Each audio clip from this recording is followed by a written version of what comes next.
আসসালামু আলাইকুম একাদশ শ্রেণীর শিক্ষার্থীরা আশা করি ভালো আছো। আমার ধারাবাহিক আলোচনায় আজকে আলোচনা করব ইউনিট 4 লেসন 2, যার হেডলাইন হলো গ্রেট ওয়েমেন। এখান থেকে আমরা আজকে আলোচনা করব লীলা নাগ এটা নিয়ে। তো আলোচনার শুরুতে আগে আমরা দেখে আসি আমার আজকে আলোচনায় কি কি থাকবে। পুরা আলোচনাটা আমাদের এখানে দেওয়া থাকবে এবং এইখানে মেইনলি দুইটা ব্যক্তিকে নিয়ে আলোচনা করা হয়েছে। এটা পরীক্ষায় আসলে দুইটা আলাদা প্যাসেজ হিসেবে আসতে পারে। এখানে দুইটার আলাদা আলাদা সামারি আমি দিয়ে দিয়েছি এখানে। এবং দেখো এখান থেকে যে কোশ্চেনগুলো ইম্পর্টেন্ট তাদের অ্যান্সার সহকারে আমি এখানে দিয়ে দিয়েছি। দেখো এই যে 7টা কোশ্চেনের অ্যান্সার আমি দিয়ে দিয়েছি এখানে। এরপরে যে এমসিকিউগুলো বেশ গুরুত্বপূর্ণ, জাস্ট তোমাদের প্র্যাকটিসের জন্য দিচ্ছি। এখান থেকে আসবে এমনই কিন্তু না, হ্যাঁ। তো এগুলো বাইরেও আসতে পারে, জাস্ট এগুলো প্র্যাকটিসের জন্য দিয়ে দিচ্ছি। অনেকগুলো এমসিকিউ এখানে দিয়ে দিয়েছি। তারপরে দেখো এইখান থেকে একটা ফ্লোচার্ট বেশ ইম্পর্টেন্ট তোমাদের জন্য, সেই ফ্লোচার্টটাও আমি এখানে দিয়ে দিচ্ছি। আর ফ্লোচার্টের নিয়ম কীভাবে লিখতে হয় তা জানার জন্য এইখানের এই লিঙ্কটা তোমরা দেখতে পারো। তো আর কথা না বাড়ি আমরা এখন শুরু করে দেবো আমাদের মেইন আলোচনা। তো দেখো প্রথমে বলা হচ্ছে লীলা নাগ। লীলা নাগটা কে ছিল সেটা আমরা দেখি। First female student of the department of English university Dhaka, মানে ঢাকা ইউনিভার্সিটির মানে প্রথম ইংলিশ ডিপার্টমেন্টের প্রথম নারী স্টুডেন্ট ছিল লীলা নাগ। ইন 1921 1921 সালে লীলা নাগ, এই লীলা নাগ তার আরেকটা নাম কী ছিল, also known as Leela Roy for her marriage with Anil Chandra Roy. মানে অনিল চন্দ্র রয়ের সাথে বিয়ে হওয়ার পরে স্বামীর নামের রয়টা যুক্ত হয়ে তার নাম হয়ে যায় লীলা রয়। আর এই অনিল চন্দ্র রয় কে ছিলেন, an Indian national Congress leader, মানে ইন্ডিয়ার যে ন্যাশনাল কংগ্রেস রাজনৈতিক দল আছে তার একজন নেতা ছিলেন। তো এই লীলা নাগ ওয়াজ দ্য ফার্স্ট ওম্যান, প্রথম মহিলা ছিলেন, টু বি অ্যাডমিটেড, ভর্তি হওয়ার জন্য বা ভর্তি হয়েছিলেন, to the MA in English at the University of Dhaka. Dhaka বিশ্ববিদ্যালয়ের ইংলিশের MA-তে ভর্তি হয়েছিল। উনি কিন্তু অনার্সে ভর্তি হয় নাই, হয়তো অনার্স অন্য জায়গা থেকে করে আসছিল, পরে এইখানে MA-তে ভর্তি হয়েছিল। ব্রেকিং প্যাট্রিয়ার্চাল ব্যারিয়ার্স, মানে প্রত্যেক বাধা, এটা একটা আসলে ফ্রেজ, মানে আমাদের যে পুরুষ শাসিত সমাজ এটাকে প্যাট্রিয়ার্চাল সমাজ বলা হয়। মানে পুরুষ শাসিত সমাজের সকল বাধা ভেঙে লীলা নাগ এস্টাবলিশ দ্য আইডেন্টিটি, এস্টাবলিশ মানে প্রতিষ্ঠা করেছিলেন, the identity of the department of English, English ডিপার্টমেন্টের পরিচিতি স্থাপন করেছিলেন বা প্রতিষ্ঠা করেছিলেন, ফ্রম দ্য ভেরি বিগিনিং, একেবারে শুরু থেকেই, as a platform for progressive and liberal ideas, মানে প্রোগ্রেসিভ মানে প্রগতিশীল, অ্যান্ড লিবারাল মানে উদার। ঢাকা বিশ্ববিদ্যালয়ের একদম শুরু থেকে, তোমরা জানো ঢাকা বিশ্ববিদ্যালয় কিন্তু 1921 সাল থেকে শুরু হয়। সেই 1921 সাল থেকে মানে একদম ঢাকা বিশ্ববিদ্যালয়ের সূচনা লগ্ন থেকেই এই ইংলিশ ডিপার্টমেন্টটাকে একটা প্রগতিশীল এবং উদার একটা ডিপার্টমেন্টের আইডিয়া তিনি প্রতিষ্ঠা করেছিলেন। Although her decision to join the Department of English was initially met with resistance, resistance মানে বাধা, যদিও তার ইনিশিয়ালি মানে প্রাথমিকভাবে ইংলিশ ডিপার্টমেন্টে সে যে যোগদান করবে বা ভর্তি হবে, এই আইডিয়াটা প্রথমে অনেক বাধার সম্মুখীন হয়েছিল, কিন্তু শি অ্যাচিভড হার গোল, কিন্তু তার গন্তব্য অর্জন করেছিল উইথ আ স্পেশাল পারমিশন, বিশেষ অনুমতিক্রমে, from the then vice chancellor, ওই সময়ের যিনি ভিসি ছিলেন ঢাকা বিশ্ববিদ্যালয়ের ভাইস চ্যান্সেলর ফিলিপ হার্টগ। এই ফিলিপ হার্টগের সুপারিশক্রমে তিনি এটা অর্জন করতে পেরেছিলেন। And fulfilled her dream of graduating from the University of Dhaka, এবং ঢাকা বিশ্ববিদ্যালয় থেকে তার যে স্নাতক বা স্নাতকোত্তর ডিগ্রি অর্জন করার স্বপ্ন সেটা পূরণ হয়েছিল। In 1923 she was the first woman to receive an MA from the department of English. 1923 সালে যখন তার মাস্টার্স শেষ হয়ে যায় তখন ইংলিশ ডিপার্টমেন্ট থেকে, মানে তিনিই ছিলেন প্রথম মহিলা মানে ইংলিশে MA এর একটা ডিগ্রি অর্জন করার জন্য। But Leela Nag's legacy goes beyond the confines of classrooms. এখানে লেগেসি মানে কিন্তু বংশ পরম্পরা, কিন্তু এখানে লীলা নাগের কাজের পরম্পরাকে বোঝানো হয়েছে। তো এই লীলা নাগের বিভিন্ন কাজের পরম্পরা গোজ বিয়ন্ড, সীমানা অতিক্রম করে গেছে দ্য কনফাইন্স অফ ক্লাসরুম, মানে সে যে শুধু ক্লাসরুমের ভিতরে আবদ্ধ ছিল বা তার সংগ্রামটা যে ক্লাসরুম কেন্দ্রিক ছিল বিষয়টি এমন না, এর বাইরেও গিয়েছিল। কি সেটা? While she was a student, যখন সে স্টুডেন্ট ছিল, she formed the Dhaka women's committee, সে ঢাকা মহিলা সমিতি বা সংগঠন গঠন করে, অ্যান্ড রেজড ফান্ডস, এবং অর্থ বা আর্থিক সহযোগিতা উত্তোলন করে for the 1921 Bengal flood victims, 1921 সালে বাংলায় যে বন্যা দুর্গত যারা ছিল তাদের সাহায্যের জন্য ফান্ড কালেকশন করেন। শি ওয়াজ অ্যাক্টিভলি ইনভলভড, তিনি সক্রিয়ভাবে জড়িত ছিলেন in the empowerment of the women in society, সমাজে নারীর ক্ষমতায়নের ব্যাপারে তিনি সক্রিয়ভাবে জড়িত ছিলেন। ইন 1923 শি ফাউন্ডেড দীপালি সংঘ, 1923 সালে সে দীপালি সংঘ বলে একটা সংগঠন গঠন করে, হুইচ সার্ভড, যেটা সরবরাহ করত as a training institute for anti colonial activist. Anti colonial মানে উপনিবেশ বিরোধী, আর অ্যাক্টিভিস্ট মানে হলো কর্মী। তো উপনিবেশ মানে আমাদের দেশে যে উপনিবেশিক শাসন ছিল, ব্রিটিশরা শাসন করতো, এই শাসনের বিরুদ্ধে যারা সংগ্রামী লোক ছিল তাদেরকে ট্রেনিংয়ের একটা সংগঠন ছিল হলো দীপালি সংঘ।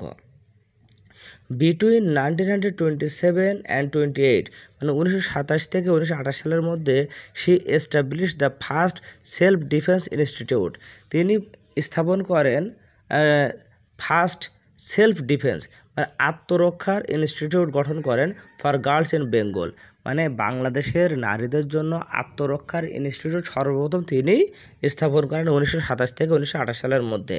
দেন at the 1928 Kolkata Congress session she presented a paper on the history of the women's movement in Bengal as a delegate মানে প্রতিনিধি, মানে 1928 সালে কলকাতার কংগ্রেস সম্মেলনে তিনি প্রতিনিধি হিসেবে, মানে বাংলাদেশের যে নারী আন্দোলন, সে নারী আন্দোলনের প্রতিনিধি হিসেবে ওইখানে তিনি একটা মানে বাংলাদেশের নারী আন্দোলনের ইতিহাসের উপরে একটা পত্র উপস্থাপন করেন বা একটা প্রতিবেদন উপস্থাপন করেন। And by 1929 Leela Nag had successfully founded 12 free primary school for girls, এবং 1929 সালের মধ্যে লীলা নাগ সফলভাবে নারীদের জন্য 12টা বিনামূল্যের প্রাইমারি স্কুল প্রতিষ্ঠা করতে সফল হন। Apart from her contribution to women's এমানসিপেশন, মানে এতক্ষণ তো শুনছিলেন সবাই মহিলাদের মুক্তির ব্যাপারের যে তার অবদান, এই অবদানের পাশাপাশি Leela consistently voiced her opinions in politics as well, রাজনীতিতেও তার কণ্ঠস্বর বা তার মতামতকে জোরালোভাবে তুলে ধরত। শি হ্যাড বিন ইমপ্রিজন্ড, তাকে কারাবন্দী করা হয়েছিল অন সেভারাল অকেশনস, বিভিন্ন সময়ে। When the subcontinent was embroiled in turmoil during the partition, মানে আমাদের এই উপমহাদেশ যখন 1947 সালে বিভাজন হয়ে যায়, সাবকন্টিনেন্ট মানে উপমহাদেশ, আর এমব্রয়েলড মানে জড়িয়ে পড়া, ইন টার্মোইল মানে অশান্তি, এই যে দেশ বিভাজনের সময় যখন আমাদের দেশটা মানে আমাদের উপমহাদেশটা অশান্তি দাঙ্গা হাঙ্গামায় জড়িয়ে পড়ে, Leela Nag set up camps for victims of Noakhali riots in 1946, 1946 সালে নোয়াখালীতে যে দাঙ্গা হয়, সেই দাঙ্গায় যারা শিকার হয় তাদের জন্য তিনি ক্যাম্প স্থাপন করেন। অ্যান্ড ফর অ্যাবান্ডন্ড উইমেন, এবং যারা সমাজের পরিত্যক্ত মহিলা তাদের জন্য, and refugees from east Bengal, এবং পূর্ব বাংলা যারা রিফিউজি ছিল তাদের জন্য ইন 1947। এখন তো রিফিউজি কি, এই দেশ ভাগ হয়ে যাওয়ার কারণে মনে করো ইন্ডিয়া থেকে যে যারা চলে আসছিল আমাদের দেশে ধর্মের কারণে, ইসলামের কারণে, তাদেরকে বলা হলো রিফিউজি। তো এরকম যারা রিফিউজি আসছিল, সমাজে যারা পরিত্যক্ত মহিলা, হ্যাঁ, এদের সবার জন্য তিনি একটা ক্যাম্প স্থাপন করেন। In 1946 she was the only Bengali women. 1946 সালে তিনিই ছিলেন একমাত্র মহিলা elected to the constituent assembly of Bengal, মানে বাংলার যে সংসদীয় আসন সেখানে তিনি একমাত্র মহিলা হিসেবে তিনি নির্বাচিত হয়েছিলেন, বা সংসদ অধিবেশনে একমাত্র মহিলা হিসেবে তিনি জয়লাভ করেছিলেন। লীলা নাগ broke the glass ceiling on many levels that it is very difficult to limit her to being only a feminist. feminist মানে নারীবাদী। এখানে দেখো গ্লাস সিলিং এর একটা ফ্রেজ আছে, গ্লাস সিলিং মানে হলো অদৃশ্য বাধা। বলছে এই লীলা নাগ আমাদের সমাজের বিভিন্ন পর্যায়ের অনেক অদৃশ্য বাধাকে তিনি ভেঙে ফেলেছিলেন। এজন্য তাকে শুধু যে একজন নারীবাদী হিসেবে পরিচয় দেওয়াটা খুব কঠিন হয়ে দাঁড়াবে। মানে সে যে শুধু একজন নারীদের জন্য কাজ করছে বিষয়টা এমন না, তিনি অনেক স্তরে কাজ করেছেন। She ফুলফিলস all the criteria of citizen. তিনি একজন নাগরিক, একজন রেবেল, একজন বিদ্রোহী, রিফর্মার মানে একজন সংস্কারক, সোশ্যাল অ্যাক্টিভিস্ট, সমাজকর্মী অ্যান্ড চেঞ্জ এজেন্ট, এবং একজন পরিবর্তনের প্রতিনিধি হিসেবে তার যে মানদণ্ড, মানে বিভিন্ন মানদণ্ড তিনি পূরণ করেছেন। ক্রাইটেরিয়া মানে বিভিন্ন মানদণ্ড, মানে সে একজন নাগরিক হিসেবে, তারপর বিদ্রোহী হিসেবে, সমাজের কর্মী হিসেবে, সংস্কারক হিসেবে, তা এগুলো হওয়ার জন্য যে মানদণ্ড লাগে সবগুলো মানদণ্ড তিনি পূরণ করেছেন। তাহলে এই সবগুলো কিন্তু তার পরিচয়। Looking at the other women who studied in the Department of English much later, we can trace these features of social activism in them as well. বলছে ওনার পরে এই ঢাকা বিশ্ববিদ্যালয়ে যেসব নারীরা ইংলিশ ডিপার্টমেন্টে পড়াশোনা করেছেন তাদের ভিতরেও এই বৈশিষ্ট্যগুলোর ফিচার্স মানে বৈশিষ্ট্যগুলোর উপস্থিতি পাওয়া যায়। তো এই ছিল হলো লীলা নাগের আলোচনা। এইটুকু আমাদের একটা মডেল হিসেবে আসতে পারে, একটা প্যাসেজ হিসেবে আসতে পারে। এরপরে দেখো আর একজনের বর্ণনা দেওয়া আছে, হ্যাঁ, তো সেটাও আমাদের একসাথে আমরা পড়িয়ে দিচ্ছি, ভিডিওটা আলাদা না বানিয়ে। While Leela Nag made headlines during the 1947 partition. বলছে লীলা নাগ যখন 1947 সালে দেশ বিভাগের সময় তিনি আলোচনায় ছিলেন, Nadera Begum another student of the department of English, এই ঢাকা বিশ্ববিদ্যালয়ের ইংলিশ ডিপার্টমেন্টের অন্য একজন স্টুডেন্ট নাম হলো Nadera Begum, was making headlines in 1949। 1949 সালে তিনি আলোচনায় এসেছিলেন। Coming from an affluent political family, একটা ধনী রাজনৈতিক পরিবার থেকে তার উত্থান হয়েছিল। Nadera Begum was a strong Marxist, মানে নাদেরা বেগম ছিলেন মার্ক্সবাদের মানে কঠোর একজন অনুসারী। Who was among the leading women rebels of our time, আর উনি ছিলেন তার সময়ের একজন নেতৃত্বস্থানীয় নারী, মানে ওনার সময়ে। In 1949 she was expelled from the University of Dhaka। 1949 সালে তাকে ঢাকা বিশ্ববিদ্যালয় থেকে বিতাড়িত করা হয় বা বহিষ্কার করা হয়। For fighting for the rights of the 4th class employees of the university, কারণ তিনি ওই সময় ঢাকা বিশ্ববিদ্যালয়ের 4th শ্রেণীর মানুষের অধিকারের জন্য আন্দোলন করেছিলেন। She was the only woman seen standing near Sheikh Mujibur Rahman during those protest, আর ওই আন্দোলনের সময় শেখ মুজিবুর রহমানের খুব কাছাকাছি ছিলেন একজন নারী ছিলেন, সেটা হলো নাদেরা বেগম, কারণ শেখ মুজিবুর রহমানও এই 4th শ্রেণীর মানুষের অধিকারের জন্য আন্দোলন করেছিলেন। ইন সীমানারাস আর্টিকেল, এই সীমানারার একটা লেখার ভিতরে এন্টাইটেলড, সেই লেখার হেডলাইন ছিল the women who broke the barricades, যে নারীরা সকল বাধা ভেঙেছে। এই হেডলাইনে একটা লেখা লিখেছিলেন, published in the Daily Star February 21, 2020।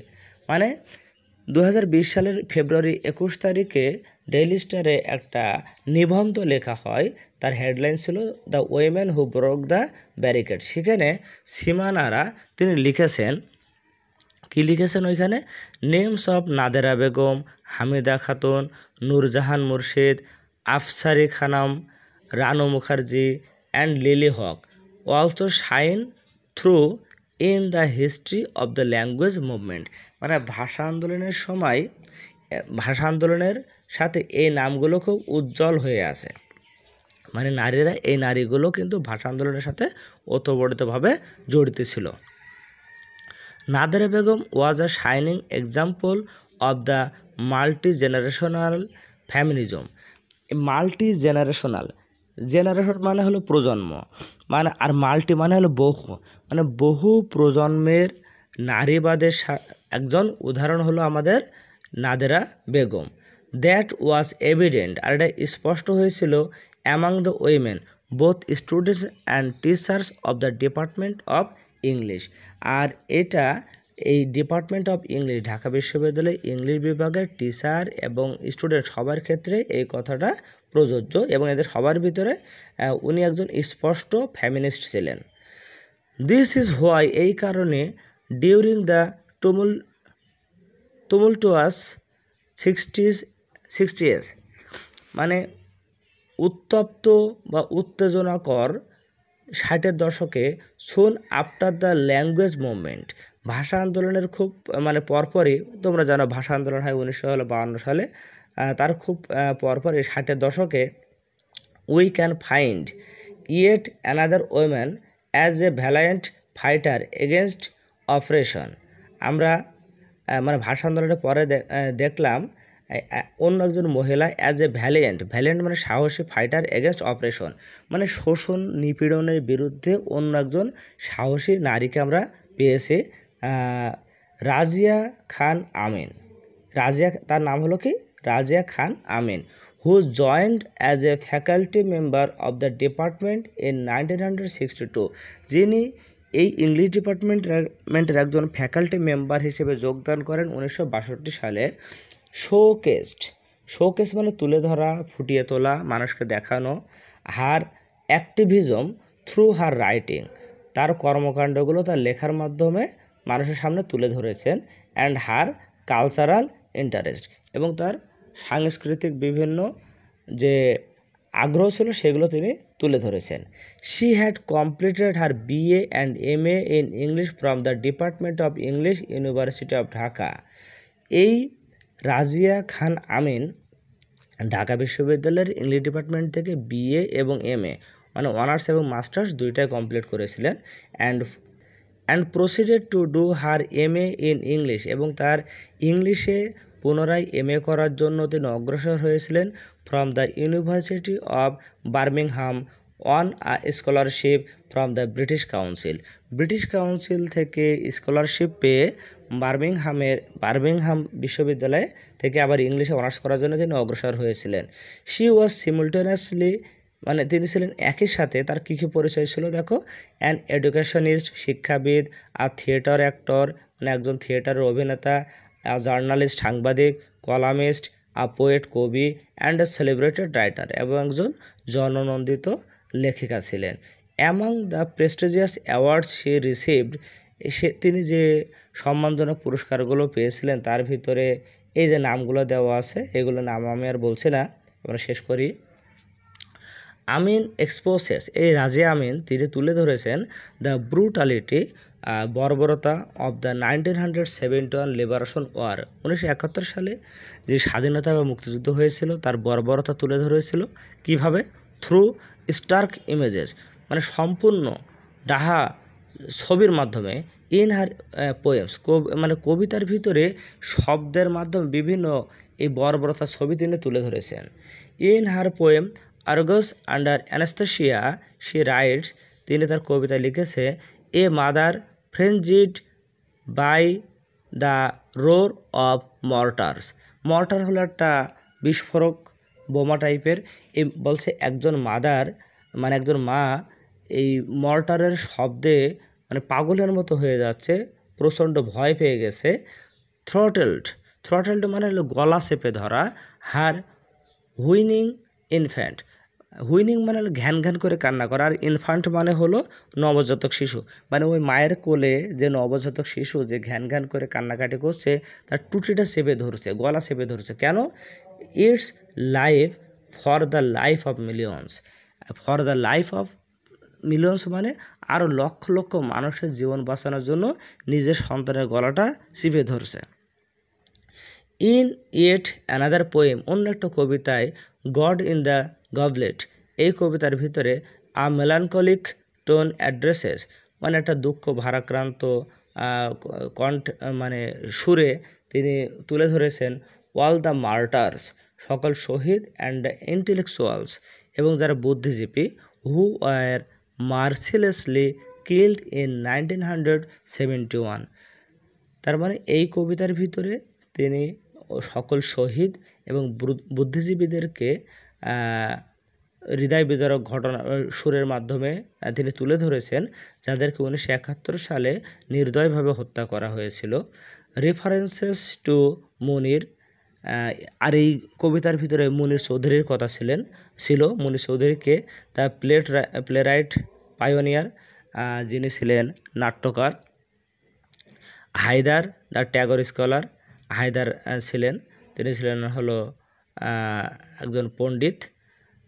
Fazle the physician, Fazle ছিলেন একজন হলো চিকিৎসক। অ্যান্ড দ্য নভেলিস্ট কাইসার, এবং ঔপন্যাসিক Kaiser. Form a tribute to the sacrifice of scholars of Bangladesh. আর এই জিনিসগুলো এই সকল স্কলার মানে বাংলাদেশের যত স্কলার বা পণ্ডিত ছিলেন বা বুদ্ধিজীবী ছিলেন, তাদের যে স্যাক্রিফাইস আত্ম উৎসর্গ, তার প্রতি একটা শ্রদ্ধা নিবেদন করেছে এই কবিতার মাধ্যমে। বিং আ স্কলার হারসেলফ, তিনি নিজে যেহেতু একজন বুদ্ধিজীবী ছিলেন, Amin had a unique approach to depicting the lives of women, যেহেতু তিনি নিজেই একজন বুদ্ধিজীবী ছিলেন, এজন্য মহিলাদের জীবনকে বর্ণনা করার জন্য তার নিজস্ব একটা ধরন ছিল। ইন হার পোয়েম, তার কবিতায় the old man and the girl, she breaks the silence, তিনি তার নীরবতা ভেঙেছেন। And speaks out against child marriage and sexual oppression, তিনি বাল্য বিবাহ বিরুদ্ধে এবং যৌন নিপীড়নের বিরুদ্ধে তিনি তার প্রতিবাদ জানিয়েছেন বা তার কণ্ঠস্বর তুলে ধরেছেন। তো এই ছিল আজকের মতো আলোচনা। তোমাদের আর কোনো কিছু জানার থাকলে বলা থাকলে অবশ্যই আমাকে কমেন্ট করে জানাবে। পরবর্তী ভিডিও দেখার আমন্ত্রণ জানিয়ে শেষ করছি। আসসালামু আলাইকুম।